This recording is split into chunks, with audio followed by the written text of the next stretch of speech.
ಸ್ನೇಹಿತರೆ ನಮಸ್ಕಾರ. ವಾರ್ತಾಭಾರತಿ ಯೂಟ್ಯೂಬ್ ಚಾನಲ್ಗೆ ಸ್ವಾಗತ. ನಾನು ಮನೋಜ್ ಆಜಾದ್. ಕರ್ನಾಟಕದಲ್ಲಿ SIR ಪ್ರಕ್ರಿಯೆ ಬಹಳ ವೇಗವಾಗಿ ನಡೆಯುತ್ತಿದೆ. ಜುಲೈ 17ರ ಸಂಜೆ 6 ಗಂಟೆಯಷ್ಟೊತ್ತಿಗೆ 5,54,32,314 ಮತದಾರರ ಪೈಕಿ 5,41,78,182 ಜನರಿಗೆ, ಅಂದರೆ ಶೇಕಡ 97.74% ಮತದಾರರಿಗೆ BLOಗಳು ಮನೆ ಮನೆಗೆ ಹೋಗಿ ಎನ್ಯುಮರೇಷನ್ ಫಾರಂನ ತಲುಪಿಸಿದ್ದಾರೆ. ಕರ್ನಾಟಕದಲ್ಲಿರುವ ಒಟ್ಟು 59,050 ಬೂತ್ಗಳ ಪೈಕಿ 49,487 ಬೂತ್ಗಳಲ್ಲಿ ಶೇಕಡ 100% ಎನ್ಯುಮರೇಷನ್ ಫಾರಂ ಅನ್ನು ತಲುಪಿಸಿದ್ದಾರೆ. 5,271 ಬೂತ್ಗಳಲ್ಲಿ ಶೇಕಡ 90% ಗಣತಿ ನಮೂನೆ ತಲುಪಿಸುವಲ್ಲಿ BLOಗಳು ಯಶಸ್ವಿಯಾಗಿದ್ದಾರೆ. BLOಗಳು ಮತದಾರರಿಗೆ ತಲುಪಿಸಿರುವ ಶೇಕಡ 97.74% ಎನ್ಯುಮರೇಷನ್ ಫಾರಂಗಳಲ್ಲಿ ಶೇಕಡ 51.6% ನಮೂನೆಗಳನ್ನು ಡಿಜಿಟಲೀಕರಣ ಮಾಡಿದ್ದಾರೆ. BLOಗಳು ಡಿಜಿಟಲೀಕರಣ ಮಾಡಿರುವ ವಿಧಾನ ಮತ್ತು ಈ BLO ಆ್ಯಪ್ ಹೇಗೆ ಕೆಲಸ ಮಾಡುತ್ತಿದೆ ಎಂದರೆ, ಮೊಬೈಲ್ನಲ್ಲಿ BLOಗಳ ಆ್ಯಪ್ನಲ್ಲಿ ಲಾಗಿನ್ ಆದ ಕೂಡಲೇ ಅವರಿಗೆ ಭಾಷೆ ಆಯ್ಕೆ ಮಾಡಿಕೊಳ್ಳಿ ಎಂದು ತೋರಿಸುತ್ತದೆ. ಅದರಲ್ಲಿ ಇಂಗ್ಲಿಷ್ ಮತ್ತು ಕನ್ನಡ ಎರಡೂ ಇರುತ್ತದೆ. ಆದರೆ ಯಾವುದೇ ಭಾಷೆಯನ್ನು ಆಯ್ಕೆ ಮಾಡಿದರೂ ಅದು ಇಂಗ್ಲಿಷ್ನಲ್ಲಿ ಮಾತ್ರ ಮುಖಪುಟ ತೆರೆದುಕೊಳ್ಳುತ್ತದೆ. ಅಲ್ಲಿ ಮೇಲ್ಭಾಗದಲ್ಲಿ BLO ಯಾವ ಕ್ಷೇತ್ರದ ಯಾವ ಬೂತ್ನಲ್ಲಿ ಕೆಲಸ ಮಾಡುತ್ತಿದ್ದಾರೆ ಎನ್ನುವ ಮಾಹಿತಿ ಇರುತ್ತದೆ. ಅದರ ಕೆಳಗೆ SIR ಜೆಂಡರ್ ದತ್ತಾಂಶಗಳು ಸೇರಿದಂತೆ ಇನ್ನಿತರೆ ವರ್ಗಗಳು ಇರುತ್ತವೆ.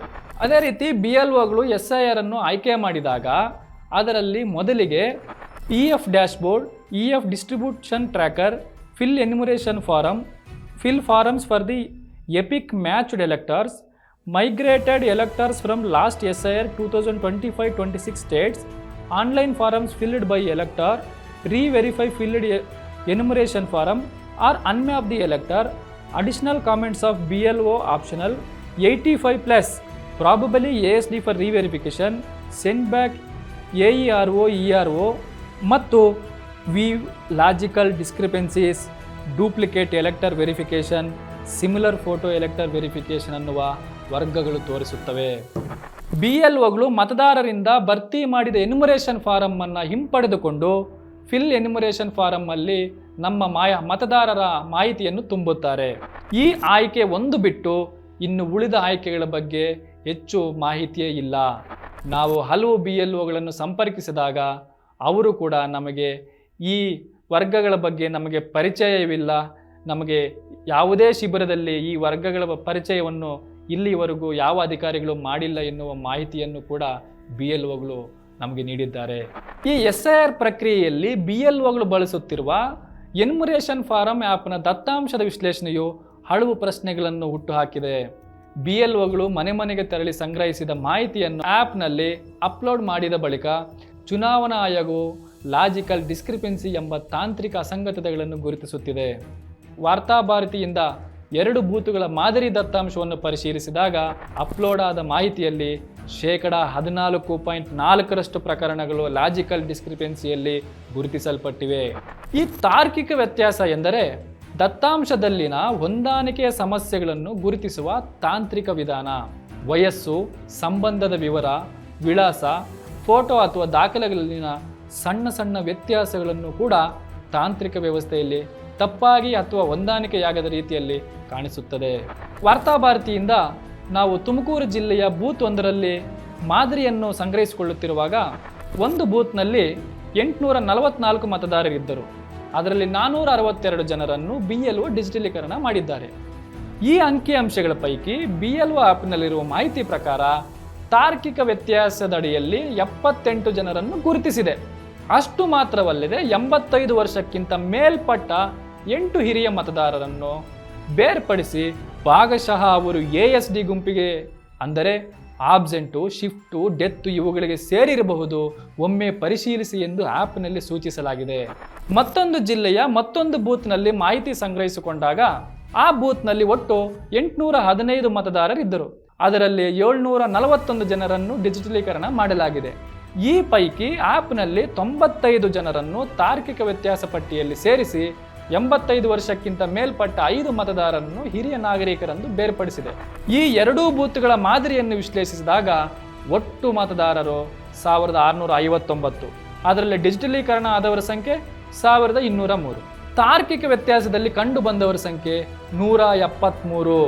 ಅಂದರೆ ಒಟ್ಟು ಶೇಕಡಾವಾರು 14.4% ಹಾಗೂ 100 ಮತದಾರರಲ್ಲಿ ಸರಾಸರಿ 14ರಿಂದ 15 ಜನರು ತಾರ್ಕಿಕ ವ್ಯತ್ಯಾಸಕ್ಕೆ ಒಳಗಾಗುತ್ತಾರೆ.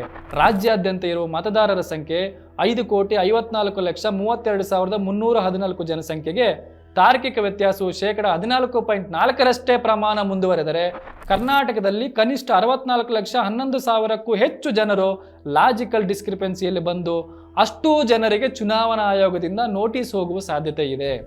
ಅಷ್ಟೇ ಅಲ್ಲದೆ ಆ್ಯಪ್ನಲ್ಲಿರುವ ತಾರ್ಕಿಕ ವ್ಯತ್ಯಾಸ ದತ್ತಾಂಶದ ಕುರಿತು ಚುನಾವಣಾ ಆಯೋಗ ಪ್ರತಿದಿನ ಪ್ರಕಟಿಸುತ್ತಿರುವ ಪತ್ರಿಕಾ ಹೇಳಿಕೆಗಳಲ್ಲಿ ಈ ಅಂಕಿಅಂಶಗಳು ಬರುತ್ತಿಲ್ಲದಿರುವುದು ಪ್ರಶ್ನಾರ್ಹವಾಗಿ ಉಳಿದಿದೆ. ಆ್ಯಪ್ನಲ್ಲಿ ಚುನಾವಣಾ ಆಯೋಗ ಮೇಲ್ನೋಟಕ್ಕೆ ಬಳಸಿರುವ ತಾರ್ಕಿಕ ವ್ಯತ್ಯಾಸಗಳು ಪೋಷಕರ ಮತ್ತು ಮೊಮ್ಮಕ್ಕಳ ವಯಸ್ಸಿನ ಅಂತರ 50 ವರ್ಷಕ್ಕಿಂತ ಹೆಚ್ಚಿದ್ದರೆ, ಮತ್ತೊಂದು ಹೆಸರು ಹೊಂದಾಣಿಕೆಯಾಗದಿರುವುದೂ ಇದ್ದರೆ, ಮತ್ತೊಂದು ಒಂದೇ ಪೋಷಕರ ಮಕ್ಕಳ ನಡುವೆ 9 ತಿಂಗಳಿಗಿಂತ ಕಡಿಮೆ ವಯಸ್ಸಿನ ಅಂತರ ಇದ್ದರೆ, ತಂದೆ ತಾಯಿ ವಯಸ್ಸಿನ ಅಂತರ 15 ವರ್ಷಕ್ಕಿಂತ ಕಡಿಮೆ ಇದ್ದರೆ, ಈ 4 ತಾರ್ಕಿಕ ವ್ಯತ್ಯಾಸಗಳನ್ನು ನಿಮಗೆ ಸ್ಕ್ರೀನ್ನಲ್ಲಿ ತೋರಿಸಲಾಗ್ತದೆ. ಮುಂದುವರೆದು ಆ್ಯಪ್ನಲ್ಲಿ 85 ವರ್ಷ ಮೇಲ್ಪಟ್ಟ ಮತದಾರರನ್ನು ಪ್ರತ್ಯೇಕವಾಗಿ ಗುರುತಿಸುವ ವ್ಯವಸ್ಥೆಯೂ ಇದೆ. ಹಿರಿಯ ನಾಗರಿಕರ ಮಾಹಿತಿಯ ನಿಖರತೆ ಪರಿಶೀಲಿಸುವುದು ಅಗತ್ಯವಾದರೂ ಹಿರಿಯ ನಾಗರಿಕರು ಗಣತಿ ನಮೂನೆ ಭರ್ತಿ ಮಾಡಿ BLOಗಳು ಅದನ್ನು ಡಿಜಿಟಲೀಕರಣ ಮಾಡಿದ್ದರೂ ಅವರನ್ನು ASD ಪಟ್ಟಿಯಲ್ಲಿ ಅನುಮಾನಾಸ್ಪದವಾಗಿ ನೋಡುವುದು ಹಿರಿಯ ನಾಗರಿಕರ ಅಸ್ತಿತ್ವವನ್ನೇ ಪ್ರಶ್ನಿಸಿದಂತಾಗುತ್ತದೆ. ಈ SIR ಪ್ರಕ್ರಿಯೆಯಲ್ಲಿ ತಾರ್ಕಿಕ ವ್ಯತ್ಯಾಸದಂಥ ಸಾಫ್ಟ್ವೇರ್ ಬಳಸಬೇಕಾ ಬೇಡವಾ ಎನ್ನುವ ಚರ್ಚೆ ಇದುವರೆಗೂ ಯಾವ ಸಂಸತ್ತಿನಲ್ಲಿಯೂ ಆಗಿಲ್ಲ. ಇದಕ್ಕೆ ಯಾವುದೇ ಅಧಿಕೃತ ಸಂಸ್ಥೆಯಿಂದ ಮಾನ್ಯತೆಯೂ ಪಡೆದಿಲ್ಲ. ಪಶ್ಚಿಮ ಬಂಗಾಳದಲ್ಲಿ ಏಕಾಏಕಿ ಈ ಸಾಫ್ಟ್ವೇರ್ ಅನ್ನು ಬಳಸಿದಾಗ 27 ಲಕ್ಷ ಅರ್ಹ ಮತದಾರರು ಮತದಾನದ ಹಕ್ಕನ್ನು ಕಳೆದುಕೊಳ್ಳುತ್ತಾರೆ. ಕರ್ನಾಟಕದಲ್ಲಿಯೂ ಈ ಲಾಜಿಕಲ್ ಡಿಸ್ಕ್ರಿಪೆನ್ಸಿ ಬಳಸಲಾಗುವುದು ಎಂದು ಮುಖ್ಯ ಚುನಾವಣಾಧಿಕಾರಿ ಹೇಳಿದ್ದರೂ ಯಾವ ರೀತಿಯಲ್ಲಿ ಹೇಗೆ ಮಾಡುತ್ತೇವೆಂದು ಇದುವರೆಗೂ ಸ್ಪಷ್ಟನೆ ನೀಡಿಲ್ಲ. ಆದರೆ ಯಾರಿಗೂ ತಿಳಿಯದಂತೆ ಈ ಅಪ್ಲಿಕೇಶನ್ ಮೂಲಕ ಆಧಾರದ ಮೇಲೆ ಲಾಜಿಕಲ್ ಡಿಸ್ಕ್ರಿಪೆನ್ಸಿ ಮಾಡುತ್ತಿರುವುದು SIR ಪ್ರಕ್ರಿಯೆ ಪಾರದರ್ಶಕವಾಗಿ ನಡೆಯುತ್ತಿಲ್ಲ ಎನ್ನುವುದಕ್ಕೆ ನಿದರ್ಶನವಾಗಿದೆ.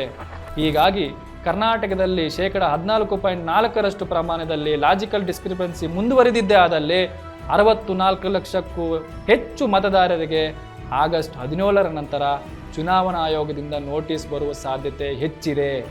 ವಿವಿಧ ತಜ್ಞರ ಪ್ರಕಾರ SIR ಪ್ರಕ್ರಿಯೆಯಲ್ಲಿ ಕನಿಷ್ಠ 5 ಜನರಲ್ಲಿ ಒಬ್ಬರಿಗೆ ಲಾಜಿಕಲ್ ಡಿಸ್ಕ್ರಿಪೆನ್ಸಿಯ ನೋಟಿಸ್ ಬಂದೇ ಬರುತ್ತದೆ ಎಂದು ಅಭಿಪ್ರಾಯ ಪಡುತ್ತಿದ್ದಾರೆ. ಆದುದರಿಂದ ಎಲ್ಲ ಮತದಾರರು ಚುನಾವಣಾ ಆಯೋಗ ಸೂಚಿಸಿರುವ ನಿಮಗೆ ಸ್ಕ್ರೀನ್ ಮೇಲೆ ತೋರಿಸ್ತಿದೆ 11 ದಾಖಲೆಗಳಲ್ಲಿ ಕನಿಷ್ಠ 2ರಿಂದ 3 ದಾಖಲೆಗಳನ್ನು ನೀವು ಸಿದ್ಧಪಡಿಸಿಕೊಂಡು ನಿಮ್ಮ ಮತವನ್ನು ಉಳಿಸಿಕೊಳ್ಳಬೇಕೆಂದು ಈ ಮೂಲಕ ನಿಮ್ಮಲ್ಲಿ ಮನವಿ ಮಾಡುತ್ತಿದ್ದೇವೆ. ನಮ್ಮ ಕಾರ್ಯಕ್ರಮಗಳನ್ನು ನೀವು ನೋಡ್ತಾ ಇದ್ರೆ ನಮ್ಮ ಚಾನೆಲ್ ಅನ್ನ ಸಬ್ಸ್ಕ್ರೈಬ್ ಮಾಡಿ, ಪಕ್ಕದ ಬೆಲ್ ಐಕಾನ್ ಒತ್ತಿ ನಮ್ಮನ್ನ ಬೆಂಬಲಿಸಿ. ಹಾಗೆ ನಮ್ಮ ಕಾರ್ಯಕ್ರಮಗಳನ್ನ ಲೈಕ್ ಮಾಡಿ, ಕಮೆಂಟ್ ಮಾಡಿ, ಅದನ್ನ ಬೇರೆಯವರಿಗೂ ವಾಟ್ಸ್ಆಪ್ ಮೂಲಕ ಶೇರ್ ಮಾಡಿ. ನೀವು ಹೀಗೆ ಮಾಡಿದಾಗ ನಮ್ಮ ಚಾನೆಲ್ ಮತ್ತಷ್ಟು ಜನರಿಗೆ ತಲುಪಲು ನೀವು ನಮ್ಮೊಂದಿಗೆ ಸಹಕರಿಸಿದ ಹಾಗಾಗುತ್ತೆ. ಇದು ನೀವು ಯಾವುದೇ ಖರ್ಚಿಲ್ಲದೆ ಕೆಲವೇ ಸೆಕೆಂಡುಗಳಲ್ಲಿ ನೀಡಬಹುದಾದ ಸಹಕಾರ. ಧನ್ಯವಾದಗಳು.